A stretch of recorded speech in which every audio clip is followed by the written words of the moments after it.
Hi everybody, this is video 2 for your math journal.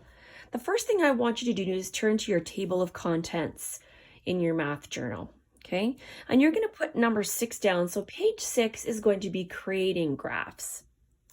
So we've done reading and interpreting graphs here, and on page 6 we're going to do creating graphs. So write creating graphs down in your table of contents. Then you're going to flip to page 5, which is reading and interpreting graphs and all the information about the different kinds of graphs, and go to the next page and write 6 on the top and then write creating graphs here. Okay. Now, in your homework package, you're going to have these two graphs. You're going to have creating graphs proof number 1 and creating graph proof number 2. So let's look at creating a graph proof number 1. I can't even speak. It's too late at night. Okay, so basically what you're going to do, guys, is you're going to cut this out, okay, and paste it into your book just like you've done the other graphs. If you need to cut a little bit smaller to fit it in, that's totally fine. But you want all the materials here. So your job is to do this to show me you understand graphs, okay? You need to, 1, create a title for it. So reading the information here. What is it supposed to be about? Okay. Then you need to create the x-axis on the bottom. So you have to decide what the bars are going to represent. So creating the bar graphs and using the information here to decide what's going to go on the bottom here and also put a title.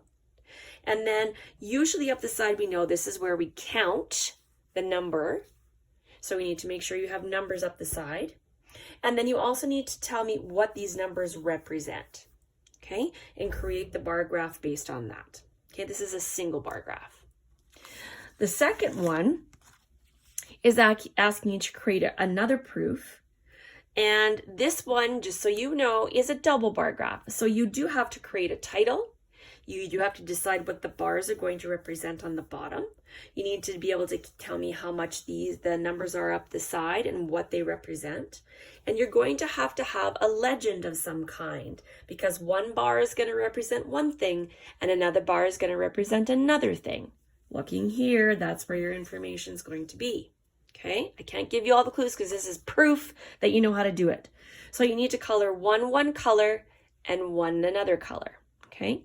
If you're stuck about what to do for these bar graphs or what they should look like, I would just have you go on to Google and search double bar graph or single bar graph to remind you of what they look like to set them up, or go back to this page right here. This page will give you some clues about what a double bar graph could look like and what a single bar graph could look like. Okay, so using these as the model to create your own bar graphs on this page. Okay, excellent.